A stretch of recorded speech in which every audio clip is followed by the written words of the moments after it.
कौसल्या सुप्रजा रामपूर्वा सन्ध्या प्रवर्तते उत्तिष्ठ नरशार्दूला कर्तव्यम् दैवमान्निकम् कौसल्या सुप्रजा रामपूर्वा सन्ध्या प्रवर्तते उत्तिष्ठ नरशार्दूला कर्तव्यम् दैवमान्निकम् उत्तिष्ठोत्तिष्ठ गोविन्द उत्तिष्ठ गरुडध्वज उत्तिष्ठ कमलाकान्ता त्रैलोक्यम् मङ्गलम् कुरु उत्तिष्ठोत्तिष्ठ गोविन्द उत्तिष्ठ गरुडध्वज उत्तिष्ठ कमलाकान्ता त्रैलोक्यम् मङ्गलम् कुरु मातः समस्त जगताम् मधुकैटभारे वक्षो विहारिणि मनोहर दिव्यमूर्ते श्रीस्वामि निःसृत जनप्रिय दानशीले श्रीवेङ्कटेश दयिते तव सुप्रभातम् मातः समस्त जगताम् मधुकैटभारे वक्षो विहारिणि मनोहर दिव्यमूर्ते श्रीस्वामि निःसृत जनप्रिय दानशीले श्रीवेङ्कटेश दयिते तव सुप्रभातम् तव सुप्रभातमरविन्दलोचने भवतु प्रसन्नमुखचन्द्रमण्डले विधिशङ्करेन्द्रवनिताभिरर्चिते वृषशैलनाथ दयिते दयानिधे अत्र्यादि सप्त ऋषयः समुपास्य सन्ध्याम् आकाश सिन्धु कमलानि मनोहराणि आदाय पादयुगमर्चयितुम् प्रपन्ता शेषाद्रिशेखर विभो तव सुप्रभातम् पञ्चाननाब्ज भव षण्मुख वासवाध्या त्रैविक्रमादिचरितम् विभुता स्तुवन्ति भाषापतिः पठति वासर शुद्धिमारात् शेषाद्रिशेखर विभो तव सुप्रभातम् ईश प्रफुल्ल सरसीरुहनारिकेला पूगद्रुमादिसु मनोहर पालिकानाम् आवाति मन्दमनिलः सह दिव्यगन्धैः शेषाद्रिशेखर विभो तव सुप्रभातम् उन्मील्य नेत्रयुगमुत्तम पञ्जरस्थ्याः पात्रावशिष्ट कदलीफलपायसानि भुक्त्वा सलीलमधके निशुक पठन्ति शेषाद्रिशेखर विभो तव सुप्रभातम् तन्त्री प्रकर्ष मधुरस्वनया विपन्त्या गायत्यनन्दचरितम् तव नारदोष्टी भाषा समग्रमसकृत्करचाररम्यम् शेषाद्रिशेखर विभो तव सुप्रभातम् भृङ्गावळी च मकरन्दरसानुविन्द जङ्गारगीतनिनदैः सह सेवनाय निर्यात्युपान्त सरसी कमलोदरेभ्या शेषाद्रिशेखर विभो तव सुप्रभातम् एषा गणेन वरदद्धि विमध्यमाने घोषालयेषु दधिमन्तन तीव्रघोषाः रोषात् कलिम् विदधते ककुभश्च कुम्भा शेषाद्रिशेखर विभो तव सुप्रभातम् पद्मेश मित्र शतपत्र गदालिवर्गाः हर्तुम् श्रियम् कुवलयस्य निजाङ्गलक्ष्म्या भेरी निनादमिव विप्रदितीव्रनादम् शेषाद्रिशेखर विभो तव सुप्रभातम् श्रीमन्नभीष्टवरदाखिल लोकबन्धो श्री श्रीनिवास जगतेकदयैक सिन्धो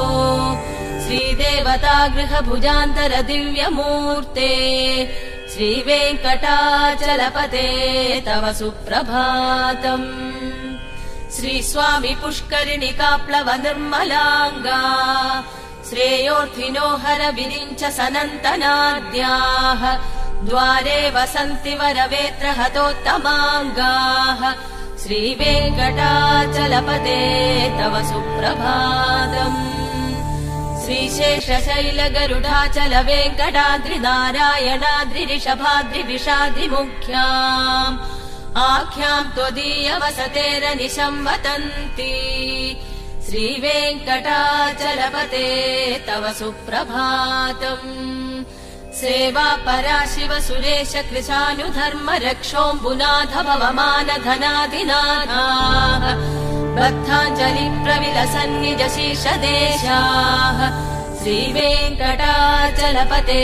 तव सुप्रभातम् धाटीषु देवि हर राज मृगाधिराज नागाधिराज गजराज हयाधिराजाः स्वस्वाधिकारमहिमाधिगमर्थयन्ते श्रीवेङ्कटाचलपते तव सुप्रभातम् सूर्येन्दुभौम बुध वाक्पति काव्यसौरी स्वर्भानुकेतु दिविषत्परिषत्प्रधानाः त्वद्दासदास चरमावति दासदासाः श्रीवेङ्कटाचलपते तव सुप्रभातम् त्वत्पादधूलिपरितस्फुरितोत्तमाङ्गाः स्वर्गापवर्गनिरपेक्ष निजान्तरङ्गाः कल्पागमाकलनयाकुलताम् लभन्ते श्रीवेङ्कटाचलपते तव सुप्रभातम्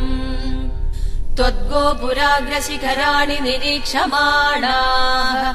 स्वर्गापवर्गपदवीम् परमाश्रयन्ताः मत्या मनुष्य भुवने मतिमाश्रयन्ते श्रीवेङ्कटाचलपते तव सुप्रभातम् श्रीभूमिनायक दयादिगुणामृदाब्धे देवादिदेव जगतेक शरण्यमूर्ते श्रीमन्ननन्द गरुडादिभिरर्चिताङ्ग्रे श्रीवेङ्कटाचलपते तव सुप्रभातम् श्रीपद्मनाभ पुरुषोत्तम वासुदेव वैकुण्ठ माधव जनार्दन चक्रपाणे श्रीवत्स चिह्न चरणागत पारिजाता श्रीवेङ्कटाचलपते तव सुप्रभातम् कन्दर्पदर्पहर सुन्दर दिव्यमूर्ते कान्ताकुजाम्बुरुह कुट्मललोल दृष्टे कल्याण निर्मल गुणाकर दिव्यकीर्ते श्रीवेङ्कटाचलपते तव सुप्रभातम् मीनाकृते कमटकोल नृसिंहवर्णिन् स्वामिन् परश्वत तपोतन रामचन्द्र शेषांश रामयदुनन्दन कल्किरूपा श्रीवेङ्कटाचलपते तव सुप्रभातम् एलालवङ्गघनसार सुगन्धितीर्थम् दिव्यम् वियत्सरिति हेमकटेषु पूर्णम् धृत्वाद्य वैदिक शिखामणयः प्रहृष्टाः तिष्ठन्ति वेङ्कटपते तव सुप्रभातम् भास्वानुतेति विगजानि सरोरुहाणि सम्पूरयन्ति निरदैककुभो विहङ्काः श्रीवैष्णवा सततमर्थितमङ्गलास्ते खामाश्रयन्ति तव वेङ्कट सुप्रभातम् ब्रह्मादयः सुरवरा समहर्षयस्ते सन्तः सनन्दन मुखास्तव योगिवर्याः धामान्तिके तव हि मङ्गलवस्तु हस्ताः श्रीवेङ्कटाचलपते तव सुप्रभातम् लक्ष्मीनिवास निरवद्य गुणैक सिन्धो संसार सागर समुत्तरणैक सेतो वेदान्त वेद्य निज वैभव भक्त भोग्य श्रीवेङ्कटाचलपते तव सुप्रभातम् लक्ष्मीनिवास निरवद्य गुणैक सिन्धो संसार सागर समुत्तरणैक सेतो वेदान्त वेद्य निज वैभव भक्त भोग्य श्रीवेङ्कटाचलपते तव सुप्रभातम् इत्थम् वृषाचलपतेरिह सुप्रभातम् ये मानवा प्रतिदिनम् पठितुम् प्रवृत्ताः तेषाम् प्रभात समये स्मृतिरङ्गभाजाम् प्रज्ञाम् परार्थ सुलभाम् परमाम् प्रसूते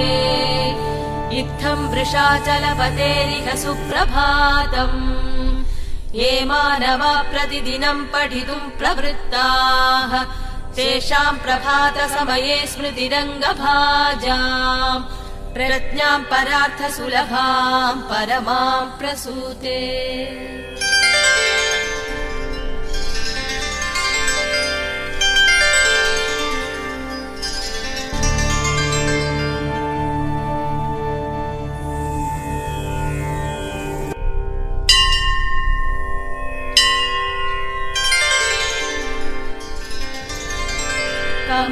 कमलाकुचूचुक कुङ्कुमतो नियतारुणिताकुलनीलतनो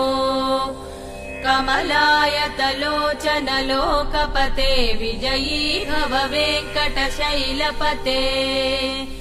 कमलाकुचूचुक कुङ्कुमतो नियतारुणिताकुलनीलतनो कमलायतलोचनलोकपते विजयी भव वेङ्कटशैलपते। स चतुर्मुख षण्मुख पञ्चमुख प्रमुखाखिल दैवतमौळिमणे शरणागत वत्सल सारनिधे परिपालय मां वृषशैलपते। अतिवेलतया तव दुर्विषहैरनुवेलकृतैरपरातशतैः हरितम् त्वरितम् वृषशैलपते परया कृपया परिपाहि हरे। अधिवेङ्कटशैलमुदारमतेर्जनताभिमताधिकदानरतात्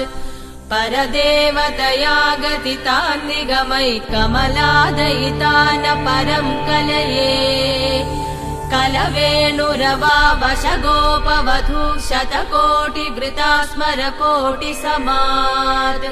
प्रतिवल्लविकाभिमतात् सुखतात् वसुदेवसुतान परम् कलये। अभिराम गुणाकर दाशरथे जगदेकधनुर्धर धीरमते रघुनायक राम रमेश विभो वरदो भव देव दया जलधे। अवनीतनया कमनीयकरम् रजनीकर चारुमुखाम्बुरुहम् रजनीचरराजितमोमिहिरम् महनीयमहम् रघुराममये। सुमुखम् सुहृदम् सुलभम् सुखदम् स्वनुजम् च सुकायममोघशरम् अपहाय रघूद्वहमन्यमहम् न कथञ्चन कञ्चन जातु भजे। विना वेङ्कटेशम् ननाथो ननाथ सदा वेङ्कटेशम् स्मरामि स्मरामि।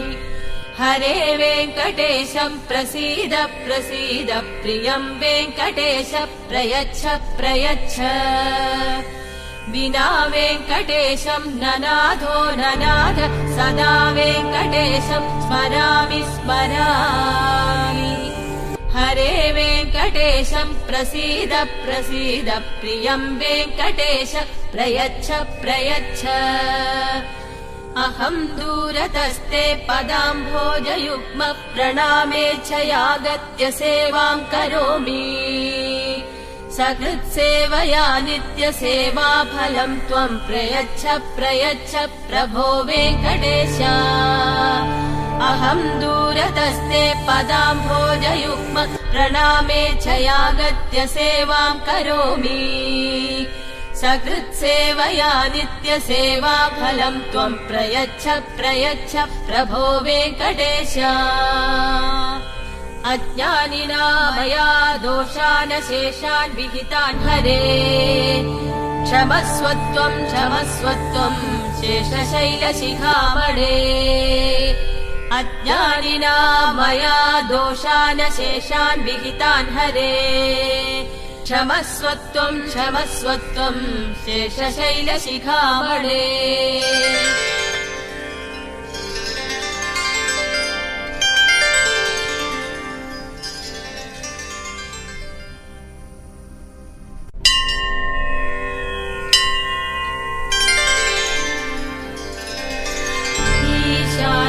जगतोऽस्य वेङ्कटपतेर्विष्णो परां प्रेयसी तद्वक्षस्थलनित्यवासरसिकां तक्षान्ति संवर्धिनीम् पद्मालङ्कृतपाणिपल्लवयुगां पद्मासनस्तां श्रियम्